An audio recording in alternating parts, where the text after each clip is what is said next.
ମାଣବସା ପାଖେଇ ଆସିଲା, ସେଥିପାଇଁ ଘର ଦ୍ୱାର ସଫାସୁତୁରା ହେବ। ଆଜି ଭାବିଲି ପ୍ରଥମେ ମୋ ରୁମ୍ ସଫା କରିବି ବୋଲି। ସବୁ ଜିନିଷପତ୍ର ବାହାରକୁ କାଢ଼ିଦେଇ ଘର ଧୁଆଧୁଇ କରି ପୋଛାପୋଛି କରିଦେଲି। କାମ ସରିଲା ବେଳକୁ 10ଟା ବାଜିଗଲା। ଶୀଘ୍ର ଗାଧୋଇ ଆସି ପଖାଳ ଖାଇବା ପାଇଁ ଠିକ୍ କଲି। ବୋଉ କହିଲେ ଶାଗ କରିଦେବୁ। ମୁଁ କହିଲି ସମୟ ହେବନି, ଆଳୁ ଦଳିକି ଭାତ ଖାଇଦେବା। ଶାଶୁ ବୋହୂ ମିଶି ପଖାଳ ଖାଇଲୁ। ଖାଇସାରି ମୁଁ ରୋଷେଇରେ ବସିଗଲି। ଭାତ ବସେଇ ସାରି ପରିବା ବନେଇଲି, ପୋଟଳ ଆଉ ଶାଗ। ଆମର ଗୋଟେ ଛୋଟ ଚେୟାର ଥିଲା। ଭାଇ ଭଉଣୀ ସବୁବେଳେ ଝଗଡ଼ା ଲାଗନ୍ତି।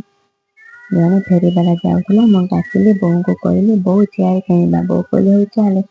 ଶାଶୁ ବୋହୂ ତା ପାଖକୁ ଯାଇ ଚେୟାର କିଣିଲୁ। ପୁରୁଣା ଶାଢ଼ୀ ବଦଳରେ ଚେୟାର କିଣିଲୁ। ଦ୍ୱିପହର ପାଇଁ ମୁଁ ରୋଷେଇ କରିଥିଲି ଶାଗ, ପୋଟଳ କଷା ଆଉ ପେଜ ପାଣି।